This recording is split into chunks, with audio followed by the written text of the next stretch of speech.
Welcome. My name is Len Lane, and I am the founder and president of Brokers for Life, Inc., and we are Dominion Lending Centers in Western Canada. The topic of our podcast will be about what we consider to be real-life mortgage solutions. Welcome back. The next 3 episodes are going to be about our lenders and the different types of lenders that are in the industry. Today, we're going to start out with one of the bigger organizations that represents probably 20% of our book of business, at least, headed off by MCAP itself. My guest today is Leanne McEllister, ACC. We'll talk about that later too, I think. Leanne is the Director of Sales for MCAP, an Associate Certified Organizational Coach with the International Coaching Federation. Proudly leads a team of dedicated business development managers, supporting them to make an impact and help broker partners grow their business. After almost 2 decades in finance sales, she believes work can be fun and is passionate about creating an enjoyable atmosphere in everything she does. Innovation is the key driver for MCAP and Leanne's success. She welcomes creativity, new ideas, and runs towards change. 2020 and 2022 named Woman of Influence by the Canadian Mortgage Professionals, and dedicates her time and energy as board chair for BC Lenders Group Association. She works closely with Habitat for Humanity in the Okanagan as board chair and chair of their Family Services Committee. She's also a member of the Governance Committee and Community Engagement and Fundraising Committee. She is passionate about providing a hand up to families in their community. Leanne is grateful for her part in the mortgage broker industry and thinks that homeownership is a keystone to wealth and provides emotional security. Ladies and gentlemen, Leanne McEllister. Awesome. Thank you so much for having me, Len. I have to say, I want to congratulate you on starting up this podcast. I was able to listen to some episodes. I was actually on a flight, so it was perfect timing to hunker down and give a listen. And I think a lot of people, they have this grand idea of starting a podcast, but it's actually about execution. So well done on executing this great idea. Yeah, that was the step. It had been in my mind for some time, and it had been encouraged by several other people, Heather for one, to kind of get this off the ground. Dual purposes for us, and hopefully to educate some of the industry as well, and the public in general. But there are a lot of things that we talk about, and it's funny, we use acronyms so easy, like LOE and all of this kind of stuff. I'm going to do a whole one just on those, because I find with new agents, I'm talking the way we've spoken for the last 17 years, right? And they go like, what is that, right? So anyways, you are someone definitely with the finger on the pulse of the market in Western Canada, ever changing from BC to Winnipeg, because I've been in several of those cities over the last couple of weeks. What challenges do you think the Canadians are seeing in those markets? You know what? It's very interesting leading a team with such a great territory of Western Canada, because each province is so different. The challenges in each one have some similarities, but definitely some noticeable differences and challenges. So in BC, we're seeing extremely high housing costs, especially around the Vancouver area. Alberta has continued to see interprovincial migration, driving up prices slightly. But even if you look at Alberta, there's a big difference between Calgary and Edmonton. So Calgary, you're starting to see a little bit of the pricing increase due to the lack of supply and greater demand. But if you take a look at Edmonton, they stayed pretty steady. So I find it interesting, even in one province, you can have such different pockets of different volatility in the marketplace. And then, of course, we have our Saskatchewan and our Manitoba markets, which seem to be very steady. I always let my son know, if you want to buy a house, you're going to have to move from BC to the Prairies, because I'm just not sure if that is a dream that's going to be accessible for many young people in BC. Yeah, there's no question that they changed the rules on the CMHC coverage up to 1.5 million, but all I can think of is, okay, your CMHC fee is now 4% on 1.5 million, as well as your minimum down payment is $125,000. So, granted, the average price in Edmonton for us, for our mortgage side, is our average mortgage is about $350,000. which is a third, a quarter, a fifth, depending on where you are, of other parts of the country. Recently, a little change. The Calvert report was out, and they're showing sales slowing down in Calgary because everything has moved up into that high 800 to 1 point. I just did 2 deals for clients from 10 years ago, but they've moved to $1.1 million homes, right? So big difference. 1.1 million here in Edmonton. Well, actually, we have one in the file right now that is 1.1 million. Got you an acre of land and a 4,000 square foot house with a triple garage, right? So, and no neighbors, right? So, yeah, definitely some different pockets. Regina, 232,000. You can probably still buy a fairly nice home. Saskatoon's up a little higher, but different economy, right? Not more the northern mining, and that goes through Saskatoon. And then we were in Winnipeg last weekend, actually, and it's Winnipeg. It doesn't change. It's a great place to own a rental property because I don't think they've changed the rents in years. And of course, mortgages are fairly reasonable. So your son's obviously a teenager or into his 20s, maybe. I'm not trying to guess your age. Yeah, we're already setting him up to move out, though. Give him a trade, send him here. We'll give him $5,000 credit just to get started in Alberta as well. So speaking of interest rates and prices, I've always been an advocate that people are really still going to be shocked. I know we're getting close to that and dropping back into the 3% rate, but not as fast as everyone would wish it to and or has been predicting. So what does MCAP think, or what do you think of where rates will settle out to over the next 2-3 years? So I'll speak for myself and my perspective and opinion. And you're right, we kind of wanted to see a sharp decline. I don't think that's going to happen. I do expect some gradual easing if we continue to see a softening of our economic conditions. And so I think we can expect more rate cuts. We've seen 3 decreases this year. We have 2 more coming up. Inflation is coming down. Unemployment went up 0.2% in August. And so I do think we're going to continue to see that softening, but I don't see us kind of taking that deep dive and that sharp decline that we saw in the past. The Bank of Canada's focus is on inflation control, so I think they're going to continue monitoring that. I found it interesting the last 2-3 years, watching how heavily tied we are to the US as well.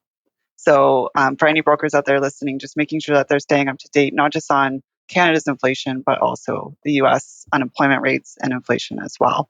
But I do think with that sort of decrease, we're going to see that easing of payment shock for those renewing.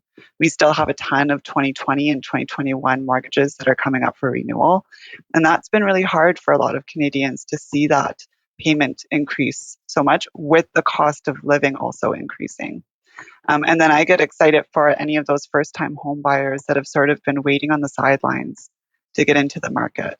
And I think by having those decreases, it allows that opportunity for our first-time home buyers in Canada. Yes, there's no question that I hate to say it, but they were right about having the higher qualifying rate because everybody was upset when it came out, but it became a reality, and it's probably going to hit. It's actually almost going to be not enough when you compare that if you had a 1.89% or 1.9% mortgage, a couple of years ago, renewing next year at 4, somewhere in the 4 range, I'm assuming, or guessing at anyway, that's going to be double your payments. Your amortization is going to have come down, so you're pretty much stuck dealing with whatever, possibly whatever your existing lender offers you, because trying to switch it, it's going to have to be a really good deal to make up that difference, right? Yeah. And when we think about rates, we have to think about the context of our historical rates as well. I remember getting my first home and, it was kind of like a start the car moment because we were under 4%. And that was a great deal. So when we think back to, under 2% or 2.5%, I don't necessarily think that's realistic. No, and it's not sustainable. Obviously, profit margins become very skinny at that point, and we don't. Over the years, we have seen a few lenders have to move out of the market altogether or sell off and move. We were just talking about this the other day, actually, about, okay, so, one lender that was bought by another one that ended up being bought by another one. I won't name names, but, and then the person I was talking to said, well, HSBC got bought by RBC. So I guess it happens on all the levels, but the profitability, makes the difference of lenders staying in the business, right? So yeah, I think so as well. And I think you also have to consider the cost of technology and how expensive it is to continue to upgrade your systems. And so if you are a business that's acquired by another business, you get the advantage of access to their already built systems. we're seeing that in the mortgage broker side, I think, as well. That's some acquisitions that happened in the last few months, where the reason is that you've got to be huge these days to actually be able to develop the technology to stay up with it. Of course, I'm talking about philosophy and all of the changes they made. The AML stuff that we've been seeing over the last 2 weeks is going to be great. It's going to save everybody a lot of headaches. But you're right. You've got to make money at it. It's a business, and everybody goes, oh, the bank's making too much money. Well, I think you want a bank to go under because they weren't making enough money, right? So it's pretty important to do as well. One of the things I always admire about MCAP is that and you talk about it all the time, is the blue culture. So maybe enlighten us on what blue culture is and what exactly are the core values of blue culture. So I love that we have a term, blue culture, to describe it. And that was actually from our marketing expert at MCAP, Karen Vogel, because she had sort of seen our culture and seen how people show up for each other and for our clients and for our broker partners. We didn't necessarily have a name for it. We just kind of did day to day what we knew to do. We held each other accountable. But I would say our core values are around integrity, collaboration, innovation, and accountability. And a beautiful thing happens when you work alongside people that have those shared values. You're able to have those really great conversations with each other, hold each other accountable, and you're all striving for the same vision and goal. And so I've worked at other institutions.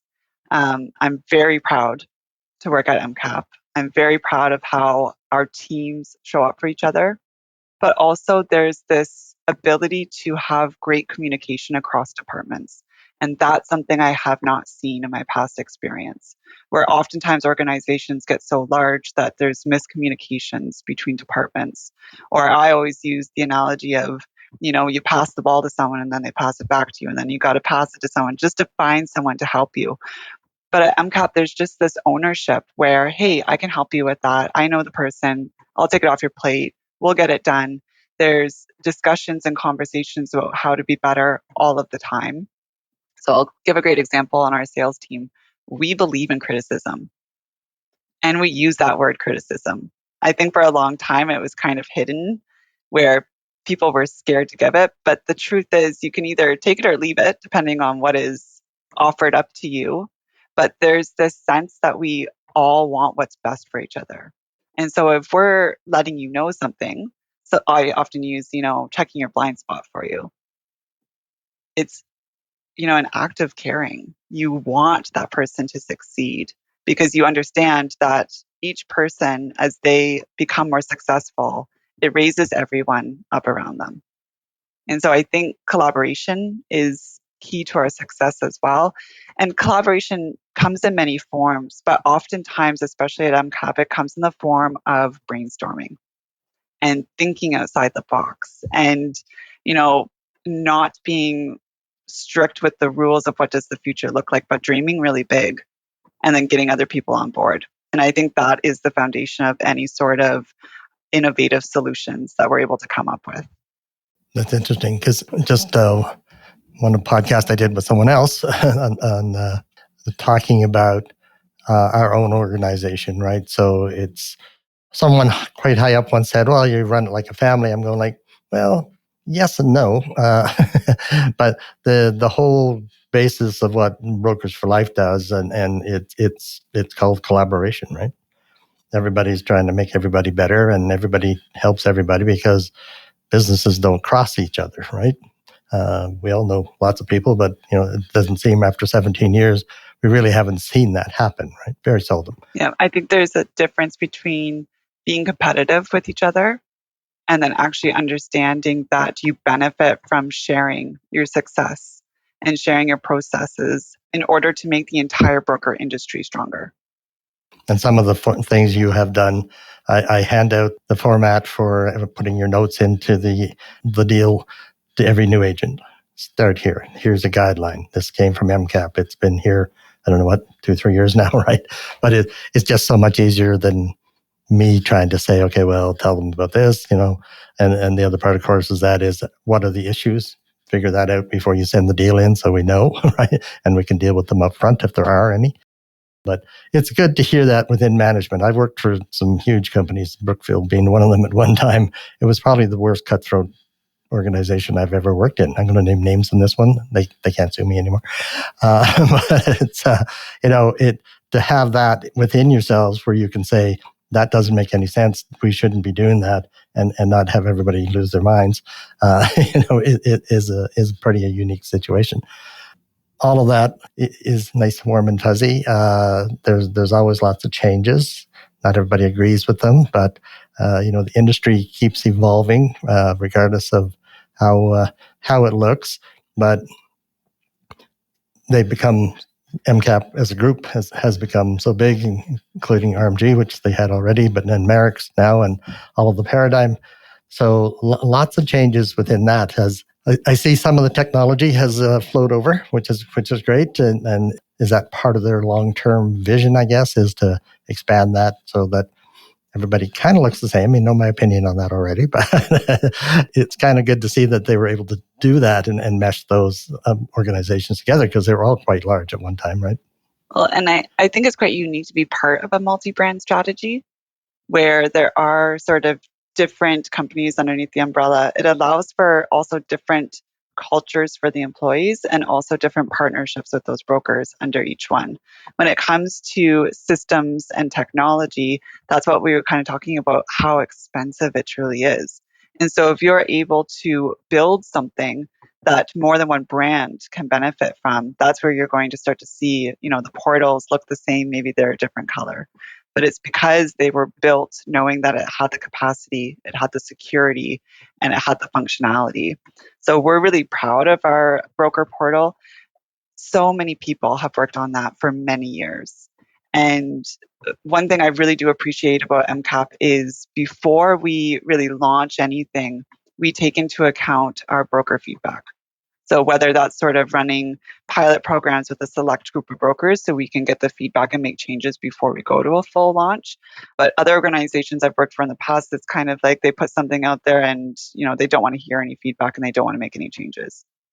And that's just not the right way to build a partnership with people. Again, goes back to the blue culture, right? That it expands beyond MCAP itself. It's also flowed over into the broker world as well, which is very cool to see. Technology was a good segue there because, of course, lots of different changes. I do remember talking to Megan at one time and saying that she was inundated with people wanting their technology to be attached to MCAP or to your portals and stuff like that. The big banks are very hesitant to do that. Scotiabank will never do that because they just don't want anybody attached to their system. I can understand that, I guess.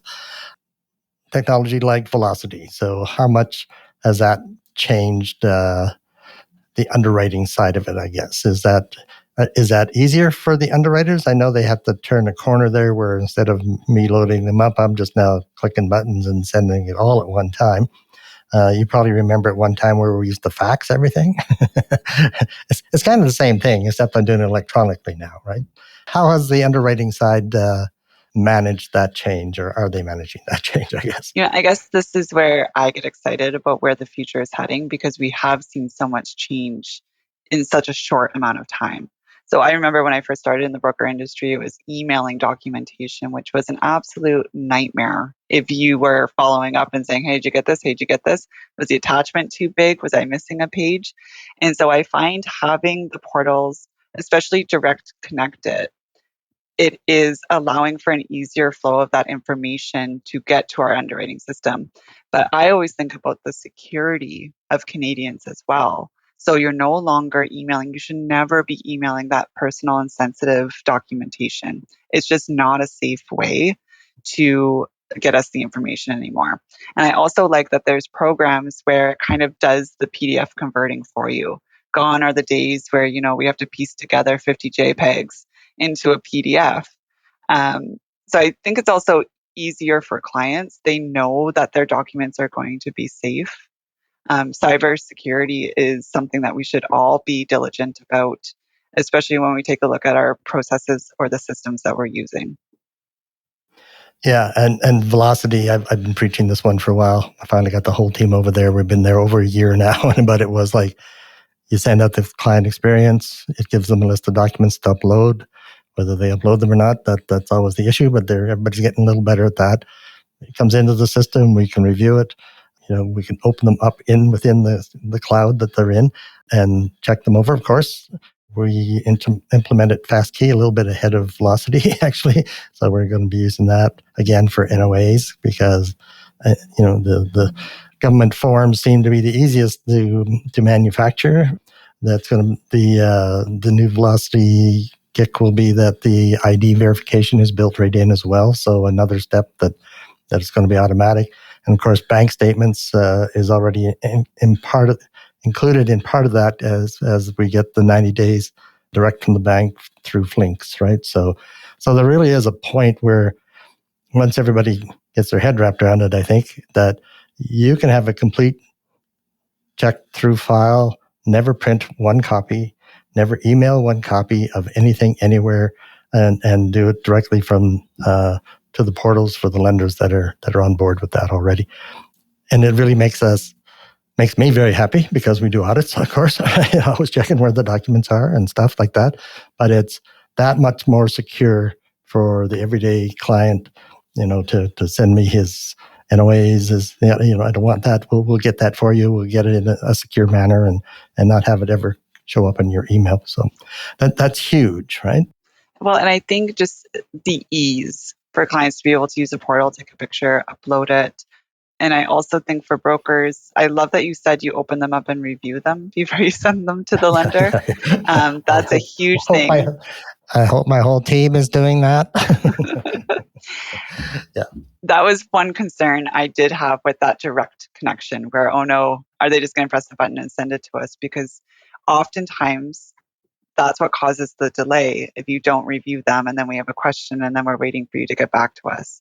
So the review part is so important. But as you said, with the 90-day history of accounts, we're going to see that tighten even more when it comes to anti-money laundering regulations and FinTrack now getting involved, where there needs to be that confirmed flow of where has that money gone. And I think down payment is one of the hardest things to satisfy depending on the client that you're working with. But what I find is clients love to move their money around. Some days I just go like, why do you have 7 bank accounts? What do you really need in 7 bank accounts? And it's funny because we just always through the trainings we work with our new agents for quite a while. Actually, we work for them their whole lifetime that they're here. But it's like to the point in some of them, I said just spread them out. Come in the office. We will have to print these, unfortunately, but we got to be able to circle where this dollar went from this account. And the woman literally had 9 accounts, and it was like, I don't get it. If I had millions of dollars, might be a different difference, but the average bank account didn't probably have much more than $5,000 or $10,000 in it. So it made it to the point where when lenders now look at that, because everyone's becoming, although you guys are already aware of anti-money laundering, it's taken it to another level where, the one person looking at that as an underwriter might say, no, we can't track it. We don't know where any of this money went unless you're going to sit down and circle and date and cross-reference everything. It's going to be tough. And pulling 7 bank accounts through Flinks, I don't think that works either, right? So unless they're all at the same bank, you've got different cards for different accounts and stuff. So it'll be interesting. Security is key for us as well, right? There's no question. already zero paper anywhere, but it's all stored within Velocity. That the other part of it, Velocity is the final home for that as well, where we don't have to move those documents to another storage area. Which is fantastic, because I remember back in the day when I worked from home doing mortgages, and that is when you printed out paper. And I always found it so concerning that no one was checking on me to see if I was shredding properly. So, there was probably so much data out there from other people not following the rules and getting that secure company to come and shred that documentation. And it's very sensitive data. You have, ID, all of their employment history, sometimes credit bureau. So it's really important to keep that secure. Yeah. And the craziest one is a T4. You don't think about them. I had talking with an agent the other day. I said, well, what do you got? And he said, I said, don't do that. Social insurance numbers on it. Your income is on it. Their home address is on it, right? So they're, even more so than a notice of assessment, because the number in notice of assessment, 15,000 or whatever the number is now, that combines everything for the year, but it doesn't actually break out total income, right? So it's always interesting to watch how that the technology has moved us that farther down the line that there's talk of what will become a verified application through Velocity, because we can also verify the property information through Opta, which is what the insurance guys use. If you have bank accounts, if you have NOAs, if you have the identification verified, if you have everything else that goes in that file, checked off before it ever goes to the lenders, then that's a huge step to to take us to another level. I think it was about 2008 or 9 when we had to actually start to store everything electronically. So what was that, 26? Somewhere between 8 and 9. And I remember being in Fort McMurray, doing 40 million a year, documents, folders, boxes of them, because you had to store them somewhere. So I spent my entire Christmas holiday from almost the middle of December till the January 1st, scanning and shredding documents, right? To the point that I burned out a shredder. Oh, Had to go buy another shredder in between Christmas and New Year. I think that was Boxing Day. It was on sale. So technology is a long way over the last, actually really that last 5 years has been the biggest change, right? And moves that quickly as well. So I don't think we'll ask you what kind of tree you would be, but that was very good. I'm going to thank you for your time today. I know you're a busy woman, and lots of cats to corral. So I really do appreciate you taking the time out to do this today. I appreciate you, Len, and I appreciate you having a platform to spread some awareness and education to brokers and consumers that are out there. I think right now there is an overload of information that's available to people, and it's more confusing than ever. And so, setting yourself up to be that expert to call on for either yourself or your team is really important. Appreciate it. Have a great rest of your day. You too. Thanks, Len. Thanks for listening today. I hope you found the information that we provided to be useful in your mortgage journey. And remember, you can always find our associates at www.brokersforlife.ca/associates. Have a great day.